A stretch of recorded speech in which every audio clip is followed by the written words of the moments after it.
ولازم تعرف ان انا جايب لك النهارده هديه بجد. جايب لك هو 3 حسابات توفير في البنوك المصريه العائد بتاعهم اعلى من شهادات الادخار. عاوز تعرف؟ تعال وانا اقول لك. انا رامي غازي وده المفكر الاقتصادي.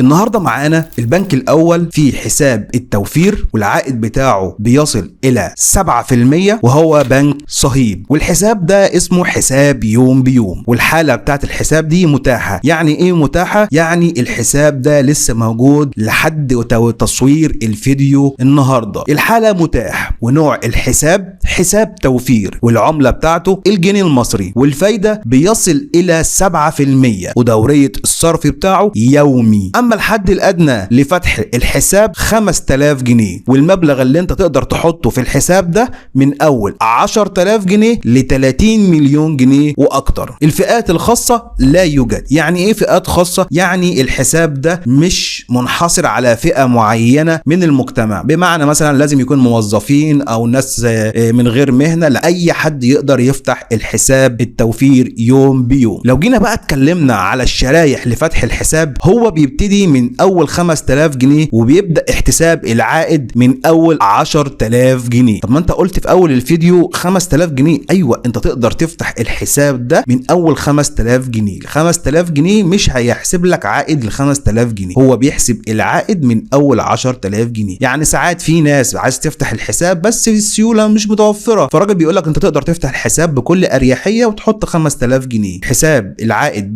بيحتسب من اول 10000 جنيه. طيب لو جينا اتكلمنا بقى على شرايح احتساب العائد، هو عندك من اول 10000 جنيه لحد 25000 جنيه بيحط لك 50 من 100%، ومن اول 25000 لغايه 100000 بيدي لك 75 من 100. اما من 100000 لغايه 300000 بيدي لك 1% صحيح، ومن اول 300000 لحد 500000 بيدي لك 2%، ومن اول 500,000 لحد مليون بيديك 4%، ومن اول مليون لحد 2 مليون ونص بيدي لك 5.25%. اما بقيت بقى الشرايح التانية كلها ملايين لحد ما بيوصل لغاية 30 مليون ويدي لك 7%. بص، انا هقول لك على حاجة كويسة جدا. حساب التوفير يوم بيوم انا شايف من وجهة نظري هو كويس جدا جدا. اولا الحساب بتاعك بيبقى مفتوح، بمعنى انك تقدر تعمل سحب وايداع للحساب بتاعك في اي وقت، على عكس الشهادات خالص. الشهادة انت مالكش غير فايدة بس، وما تقدرش تيجي ناحية الفلوس بتاعتك. دي حاجة. الحاجة التانية، النسب دي كويسة جدا جدا جدا جدا، بيدي لك على الحساب بتاعك الفايدة بتنزل لك يوميا. انت لو جربت صندوق استثمار يوم بيوم او حساب يوم بيوم من بنك مصر الحكومي، انت هتعرف ان في فرق كبير جدا احسن من الشهادات، وفي نفس الوقت فلوسك هتبقى متاحة قدامك في اي وقت، لاي زنقة لا قدر الله تقدر تسحب فلوسك. من مميزات الحساب ده، تعال بقى هقول لك. بيدي لك اولا حاجه اسمها خدمه التامين اكسون لاول 1000 عميل يفتح الحساب ده، وشركه تامين اكسون دي ليها اكتر من 2500 فرع داخل جمهوريه مصر العربيه، فيها خدمات طبيه كويسه جدا.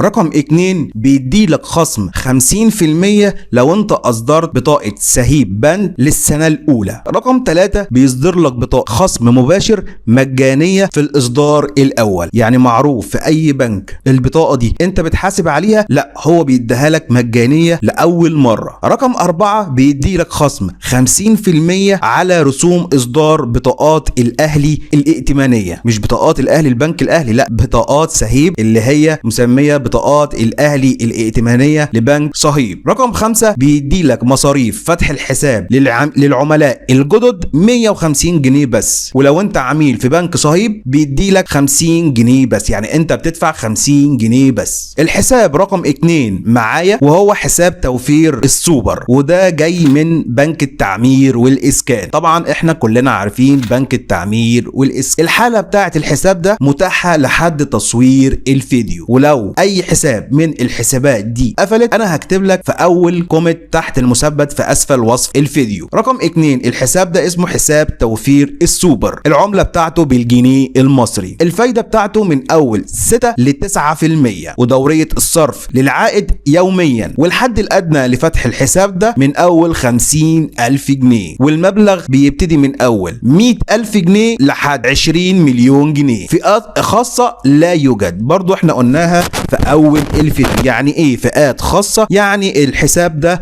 مش حكر على فئة معينة من المجتمع، موظفين او عمال. اما مزايا وتفاصيل حساب توفير السوبر من بنك التعمير والاسكان، طبعا الحساب ده بيفتح بالجنيه المصري، وبيتم احتساب العائد ده علشان يوصل لك برصيد يومي، والحد الادنى لفتح الحساب ده 50,000 جنيه، والحد الادنى لاحتساب العائد يعني بينزل لك الفايدة اليومية يوم بيوم من اول 100,000 جنيه، ومصاريف فتح الحساب مجانا، انت ما بتدفعش ولا جنيه. اما بيتم الاعفاء عن مصاريف فتح الحساب وبطاقة الخصم المباشر، وبطاقة كمان ائتمان للسنة الاولى. يعني بنك التعمير والاسكان مديلك اعفاء من كل حاجة، وبيتم التعامل بالسحب والايداع من خلال ماكينات الصراف الآلي لبنك التعمير والاسكان على شبكة 1 2 3 ولمدة 24 ساعة جميع ايام الاسبوع. طبعا لكل بنك سياسته وتفاصيله في احتساب العائد. يعني كان بنك سهيب بيدي لك 5000 جنيه وبيتم 10,000 جنيه ويحتسب لك العائد من اول ال 10,000 جنيه، جه هنا بنك التعمير والاسكان ادالك مميزات كتيرة: اعفاء من مصاريف فتح الحساب، واعفاء من بطاقة الخصم المباشر، واعفاء من بطاقة الائتمان للسنة الاولى من مصاريفها وكل حاجة عنها، لكن بيدي لك احتساب العائد من اول 100,000 جنيه. لو جينا بقى اتكلمنا على الشرايح، من اول 100,000 جنيه لغاية 500,000 جنيه بيدي لك 6%، ومن اول 500,000 جنيه لحد مليون جنيه 7%. طبعا انا شايف ان بنك التعمير والاسكان ايده فرطة شوية في احتساب العائد، ومن اول مليون لحد 2 مليون بيدي لك 8%، ومن اول 2 مليون وانت بقى طالع الى ما شاء الله بيدي لك 9%. انا شايف من وجهة نظري الشخصية بنك التعمير والاسكان بيتميز في حساب التوفير السوبر يوم بيوم. انت ليه ما ابتديتش الفيديو بالحساب ده؟ هقول لك ليه. انا ببتدي من اقل قيمة او حد ادنى لفتح الحساب وانا ماشي. يعني في ناس ساعة ما بتشوف ان تفتح حساب تحط 100,000 جنيه تقوم قافله الفيديو وماشيه، لا انا بجيب لك من اقل فاعلى. طبعا بقى المستندات المطلوبة طبعا احنا كلنا عارفينها: بطاقة شخصية رقم قومي تكون سارية، فاتورة كهرباء او مية او غاز، مستند مثلا لو انت هتجيب مثلا من موارد البشرية ولا حاجة اثبات ان انت في شركة عشان يقدر يفتح لك بطاقة ائتمان بكل سهولة ويعفيك من المصاريف. لو جينا بقى اتكلمنا على الحساب رقم 3 معانا والاخير، طبعا البنك ده اسمه بنك ابو ظبي الاسلامي، والحساب بتاعه اسمه الحساب اليومي الجديد. حالة الحساب ده لحد تصوير الفيديو متاحة، ونوع الحساب توفير، العملة طبعا الجنيه المصري. الفايدة بتاعته من اول 4.25% لحد 7.25%. دورية الصرف بتاعه طبعا يومي. الحد الادنى لفتح الحساب ده 100,000 جنيه. المبلغ اللي انت تقدر تحطه ويبتدي احتساب العائد من اول 100,000 جنيه لحد 3 مليون جنيه. فئات خاصة لا يوجد، وطبعا احنا كنا اتكلمنا عنها في الفيديو ده وقلنا هي مش حكر على طبقة معينة من طبقات المجتمع، يعني لا تحتقر على مثلا موظفين او عمال بعينهم. اي حد شغال مش شغال يقدر يفتح الحساب اليومي اليوم بيوم. لو جينا اتكلمنا بقى على مميزات حساب التوفير ذو العائد اليومي الجديد، اسمه الحساب 365 يوم. الحساب ده بتنزل ارباحه يوميا، بيمنح الحساب ده معدل عائد سنوي يصرف يوميا، والعائد بتاعه بيدي لك العائد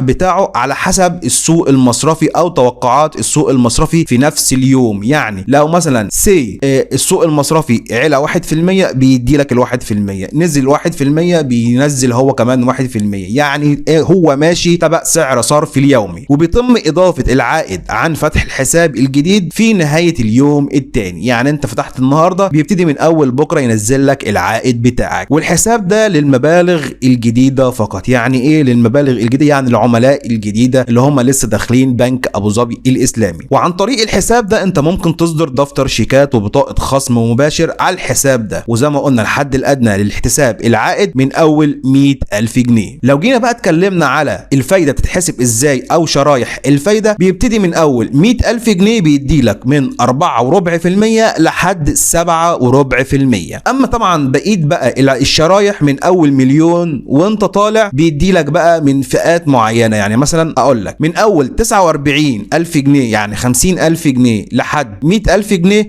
بيدي لك 4.25%. ومن 500,000 جنيه لحد مليون بيدي لك 5.5%. ومن اول مليون جنيه لحد 3 مليون جنيه بيدي لك 6%. ومن اول 3 مليون جنيه وانت طالع الى ما شاء الله بيدي لك 7.25%. طبعا والمستندات المطلوبة بطاقة رقم قومي سارية وفاتورة مرافق. لو جينا قيمنا الثلاث حسابات دول انا هقول لك وجهة نظري الشخصية، الحساب اللي بيفوز في الحسابات العائد يوم بيوم هو بنك التعمير والاسكان. بصراحة فايدة عالية، مميزات اكتر وتسهيلات اكتر. لو عجبك الفيديو ما تنساش انك تدعمني بلايك وسبسكرايب وشير للفيديو، لان طبعا ده بيدعمنا كتير في فيديوهاتنا اللي جاية. دمتم في امان الله، والسلام عليكم ورحمة الله وبركاته.